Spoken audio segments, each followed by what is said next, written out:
अस्सलाम वालेकुम बच्चों। वालेकुम सलाम सर। अच्छा, ये क्वेश्चन आप लोग कर लोगे ना? सिंपल से क्वेश्चन है, कहते हो तो मैं करवा देता हूँ। बहरहाल इंशाल्लाह ताला कोई प्रॉब्लम आपको होना तो नहीं चाहिए इसमें। करवा दूँ या कर लोगे? 917। सर हो जाएगा सर। अच्छा, नेक्स्ट क्वेश्चन जो है ना वो है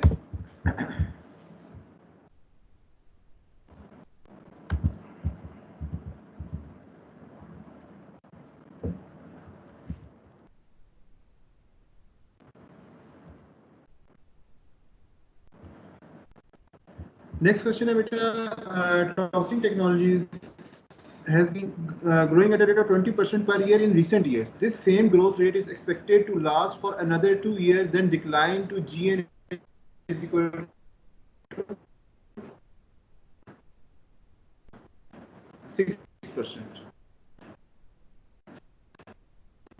If D naught is equal to 1.60 or to RS is equal to 10, यानी कि जो last expected dividend and capital gain yields at this time, that is during year 1. है तो ऐसे सिंपल सी क्वेश्चन है, लेकिन चलिए एक बार इसको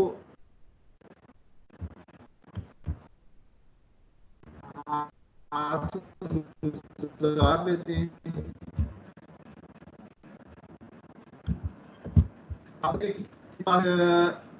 ग्रोथ रेट है, सुपर नॉर्मल ग्रोथ रेट है 20% का, जो 2 इयर्स तक कंटिन्यू करेगा। ठीक है,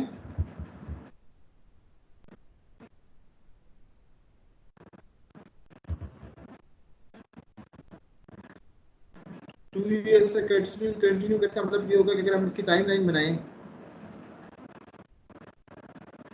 1, 2 and 3,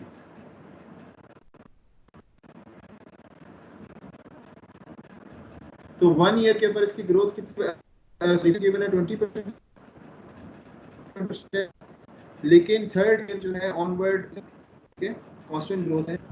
आपको गिवन क्या क्या है, आपको बताया दिया गया डी नॉट कितना गिवन है 1.6, RS आपको बताया गया है 10% है। 10%। ठीक है, और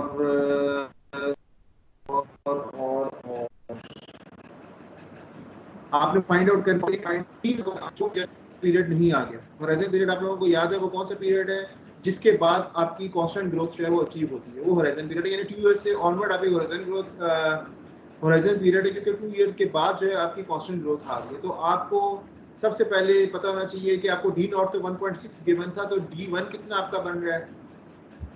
ठीक है, और इसके बाद D2 कितना बन रहा है और D3 कितना बन रहा है। सबसे पहले तो ये आपको पता होना चाहिए, D1 will be equal to 1.6 into 20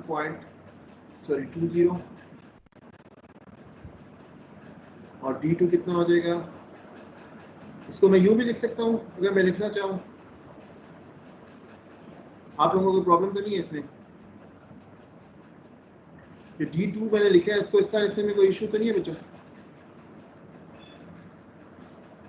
no sir. क्यों इशू नहीं है? क्योंकि दोनों पीरियड का रेट सेम है। ठीक है, तो पहले पीरियड का बन जाएगा 1.6 इंटू 1.2, तो 1.92 बन जाएगा बच्चों,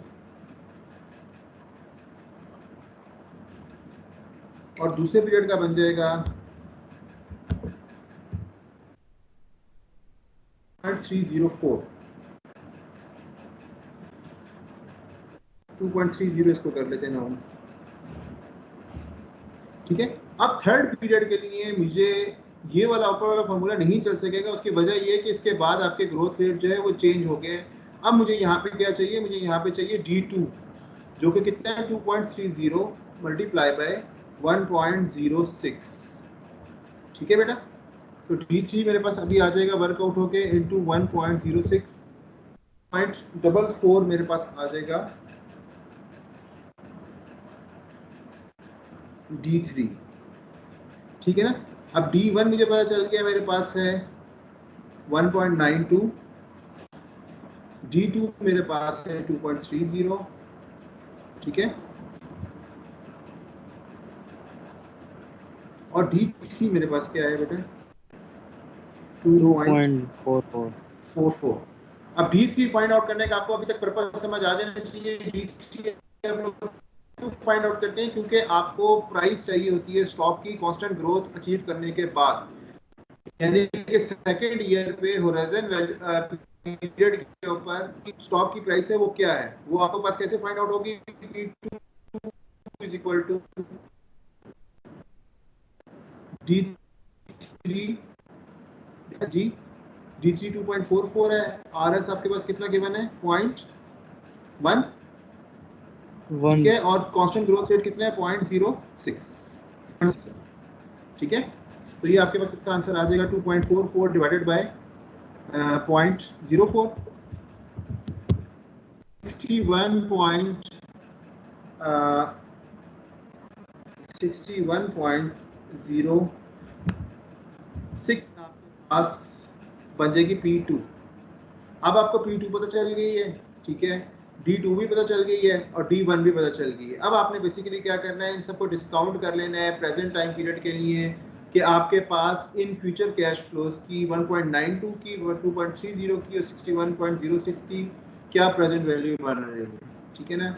अब 1.92 की आपने डिस्काउंटिंग करनी है। दोबारा वही क्वेश्चन जो मैं आपसे हमेशा रिपीट करता हूँ ताकि आप लोग कंफ्यूज ना हो, डिस्काउंटिंग करते वक्त आप कौन सा रेट यूज करेंगे या कंपाउंडिंग करते वक्त आप अपना रिक्वायर्ड रिटर्न यूज करेंगे जो कि कितना है 10% RS, ठीक है। जब भी आपने डिस्काउंटिंग करनी है तो आपने रिक्वायर्ड आपने 1 पीरियड के लिए डिस्काउंट करना है 2 पीरियड के लिए जो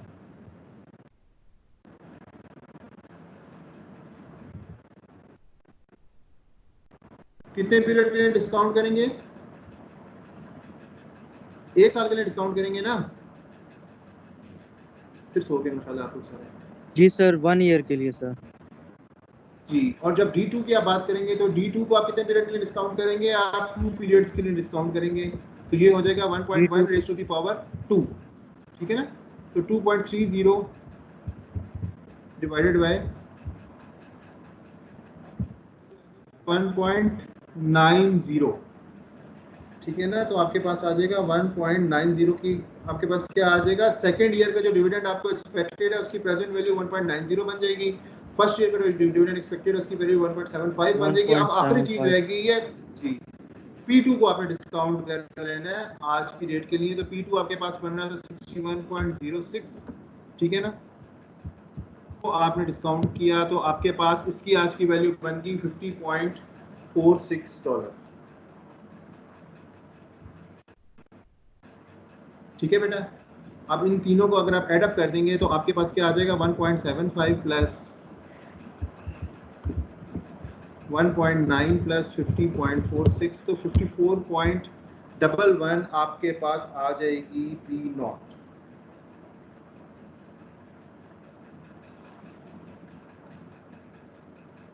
ठीक है। आपने इसमें तमाम के तमाम अब एक्सपेक्टेड डिविडेंड्स भी अकाउंट फॉर कर लिए हैं, ठीक है। प्रेजेंट प्राइस आपने चूंकि आपने ये होराइजन वैल्यू निकाली थी उसको भी आपने अकाउंट फॉर कर ली है, तो आपके पास यहाँ पर क्या आ गया है इस स्टॉक की प्रेजेंट वैल्यू, ठीक है ना। जो कि प्रेजेंट वैल्यू कितनी बन रही है 54.11, इसको हम लोग और क्या लफ्ज यूज करते हैं, ये आपकी स्टॉक की इंट्रिंसिक वैल्यू भी है, ठीक है ना।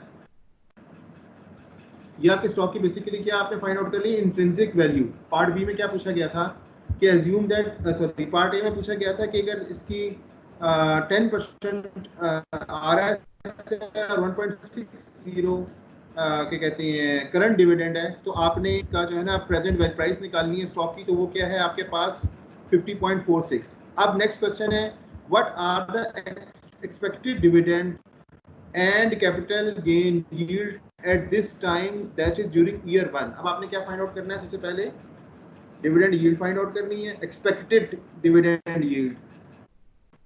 तो फर्स्ट ईयर को कितना डिविडेंड एक्सपेक्टेड है,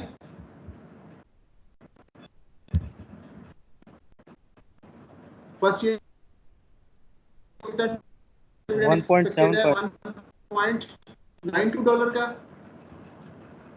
और नहीं बेटा 1.7 की डिस्काउंटेड प्राइस है ना। अब आप Yes, sir. बात कर रहे हैं 1.92. डिविडेंड यील्ड की, एक्सपेक्टेड डिविडेंड जी, एक्सपेक्टेड डिविडेंड आप आपने लेना ना, एक्सपेक्टेड डिविडेंड को आपने डिवाइड कर देना है स्टॉक की प्रेजेंट प्राइस से, तो प्रेजेंट प्राइस बन रही है 54.11, तो 1.92 डिवाइडेड बाय 54.11 बन जाएगी 3.55% की इसकी डिविडेंड यील्ड। Sir, 0.035. जी सर. हाँ 3.55% की आपके पास बन जाएगी डिविडेंड यील्ड। अब सेकंड इसी में क्वेश्चन में पूछा गया है कैपिटल गेन यील्ड, तो कैपिटल गेन यील्ड कैसे पता चलेगी आपको? 54.11 आपको प्राइस स्टॉक की पता चल गई पी नॉट, ठीक है। P1 तो आपको नहीं पता ना क्या है, ठीक है ना, तो P1 कैसे फाइंड आउट होगा? P1 फाइंड आउट होगा कैसे फाइंड होगा?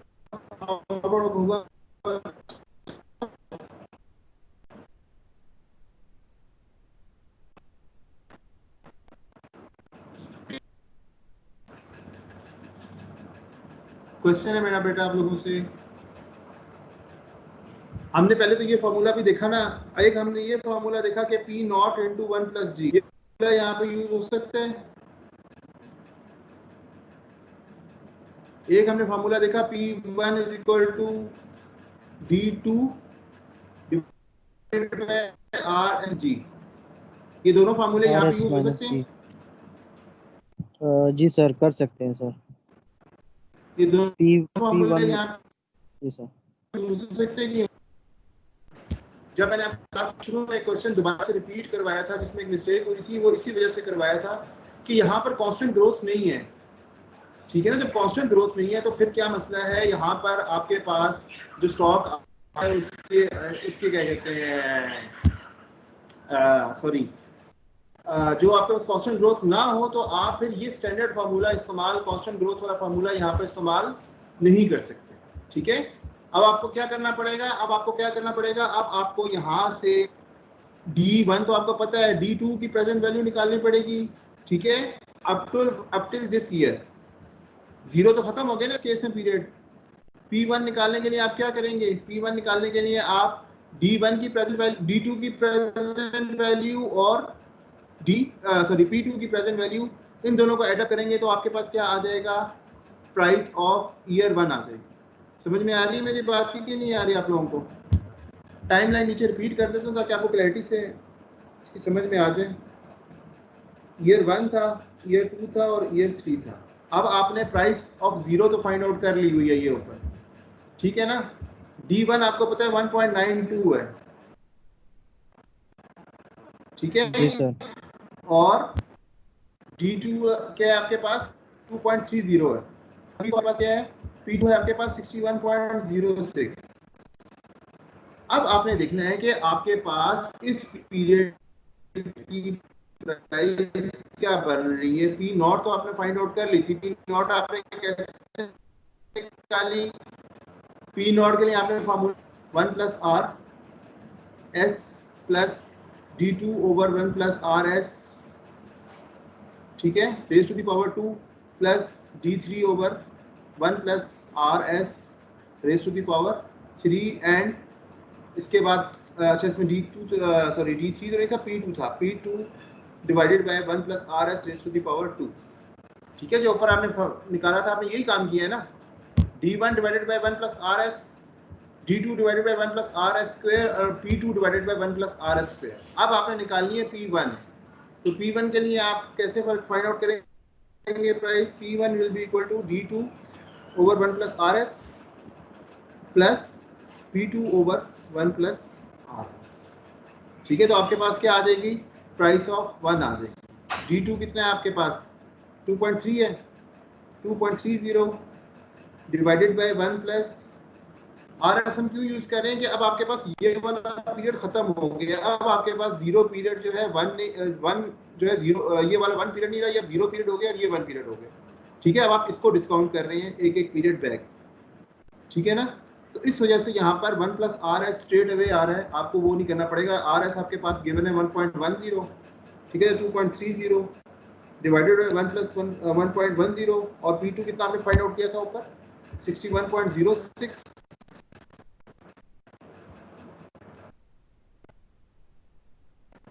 डिवाइडेड, ठीक है।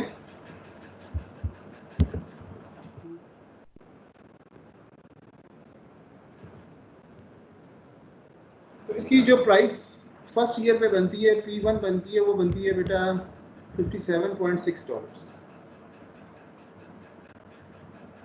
तो 57.59 sir.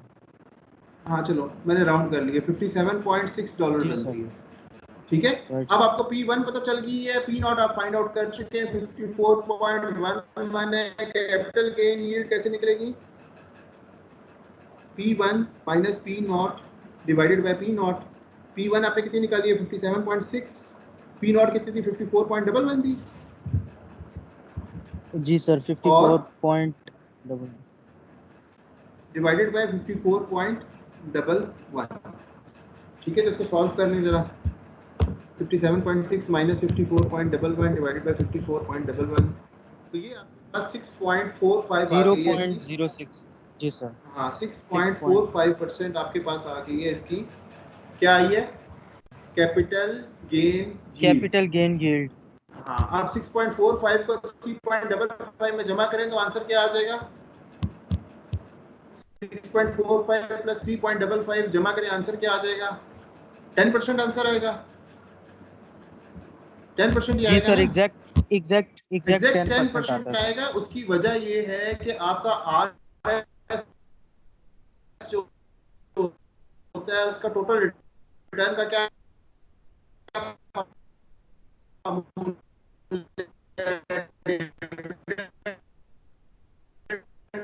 Yield plus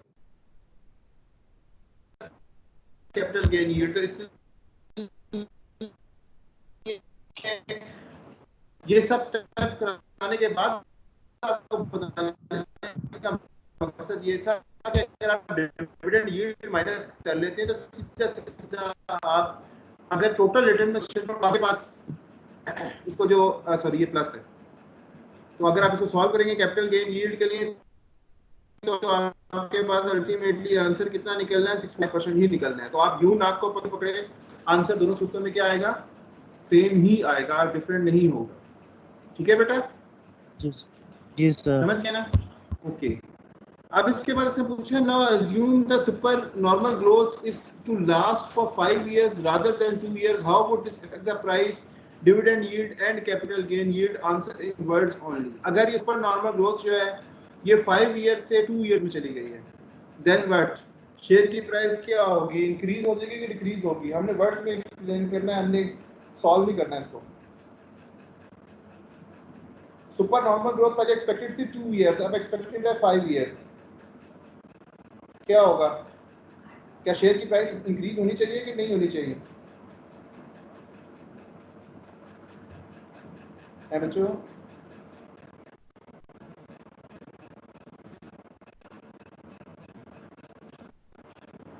sir increase होनी चाहिए सर। पहले देखिए सुपर लॉजिकल नॉर्मल बात ग्रोथ है कि लास्ट देखो, 5 years बिल्कुल ठीक होगी कर आपकी दी। बात। देखिए लॉजिकल बात है, अगर पहले 2 साल तक सुपर नॉर्मल ग्रोथ होनी थी, अभी 2 साल से बढ़ के 5 साल तक सुपर नॉर्मल ग्रोथ हो गई है, तो क्या होगा? आपकी शेयर यस की सर। प्राइस इंक्रीज हो जाएगी। लास्ट जो आपने फाइंड आउट की थी वो इंक्रीज है। 54.11 की, 54.11 नहीं जी सर। होगी, अभी इससे ज्यादा ही प्राइस आएगी। डिविडेंड यील्ड के साथ क्या होगा? डिविडेंड यील्ड के साथ क्या होगा? डिनोमिनेटर आपका चेंज होएगा। डिनोमिनेटर तो आपका 1.92 ही रहेगा ना। सर डिनोमिनेटर तो 1.92 ही होगा सर। ऐसा ही है। देखो डिविडेंड यील्ड में आपका क्या अमाउंट है ना, ठीक है। इसे इसको क्या लगता है, ये और कम होगा कि ज्यादा होगा डिविडेंड यील्ड? लॉजिकल क्वेश्चन है बेटा, सॉल्व करके देख लें। 1.92 डिवाइडेड बाय 54.11 है, तो 1.92 सपोज कर लें 60 कर लें, तो आपके पास क्या आ जाएगा? 3.20। न्यूमरेटर अगर सेम है और डिनोमिनेटर बढ़ रहा है तो आपकी डिविडेंड यील्ड क्या हो जाएगी? कम हो जाएगी, ठीक है। तो अगर आपकी राइट सर। ग्रोथ इंक्रीज होती है, ठीक है, तो आपके पास क्या होगा? आपकी शेयर की प्राइस इंक्रीज होगी, डिविडेंड यील्ड क्या होगी? डिक्रीज हो जाएगी। क्यों डिक्रीज होगी? शेयर की प्राइस इंक्रीज हो गई है। इंक्रीज होने से क्या हुआ है कि डिनोमिनेटर बढ़ गया है, न्यूमिनेटर अपनी जगह पे फिक्स है। उसकी वजह से क्या होगा? डिविडेंड यील्ड डिक्रीज हो जाएगी। अगर डिविडेंड यील्ड डिक्रीज होती है, कैपिटल गेन यील्ड के साथ क्या होगा? कैपिटल गेन यील्ड डिक्रीज होगी कि इंक्रीज हो जाएगी?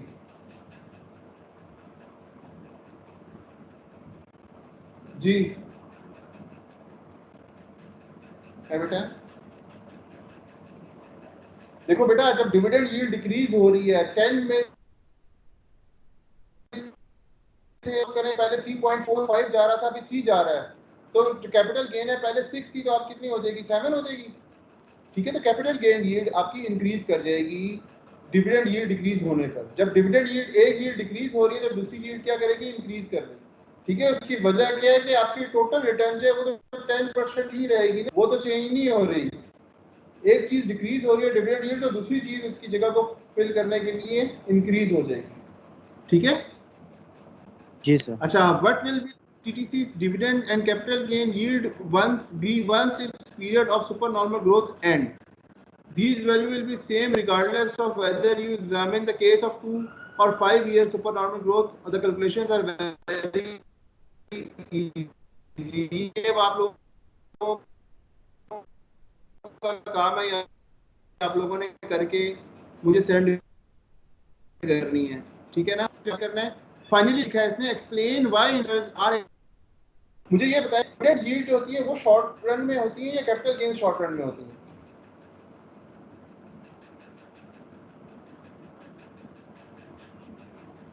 देखें, डिविडेंड जो है, एक सिक्योरिटी आपने बाय किया है तो डिविडेंड उसके साथ हमेशा कहां तक मिलता है? लॉन्ग रन तक मिलता है, जब तक आपके पास वो शेयर मौजूद है।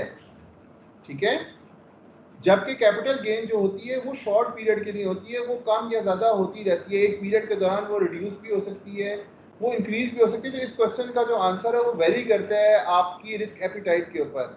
अगर आप लोग शॉर्ट रन इंटरेस्ट में, शॉर्ट रन रिटर्न में, शॉर्ट रन की रिटर्न में इंटरेस्टेड हैं, तो आप लोग हमेशा किसको देखेंगे? कैपिटल गेन यील्ड को देखेंगे।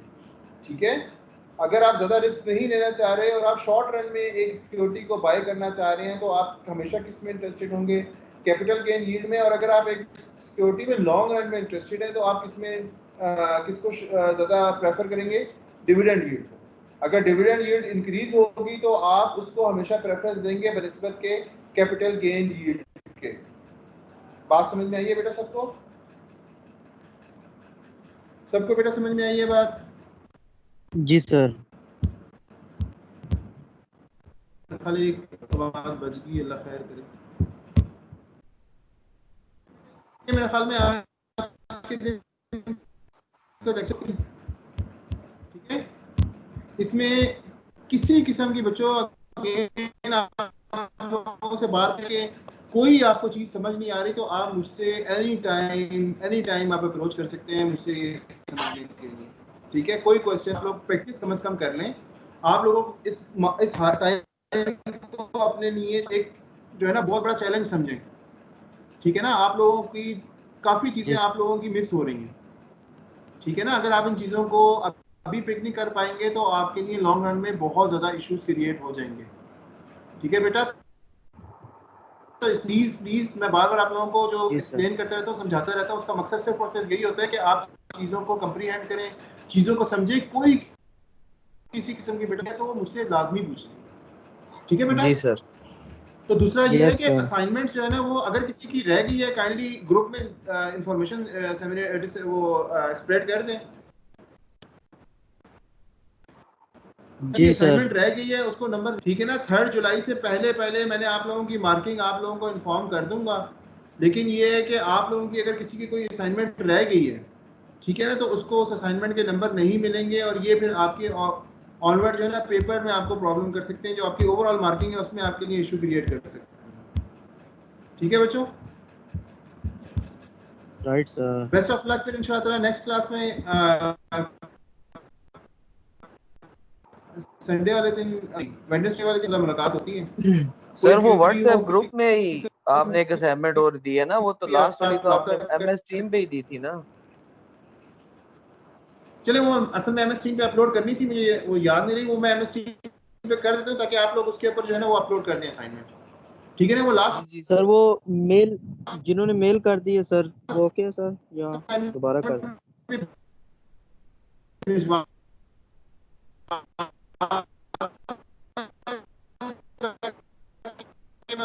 उसकी मार्किंग कर, सॉरी सर आपकी आवाज़ ब्रेक हो रही थी सर, काइंडली सर रिपीट कर दें कोई मसला सर। नहीं, आप एमएस टीम पे असाइन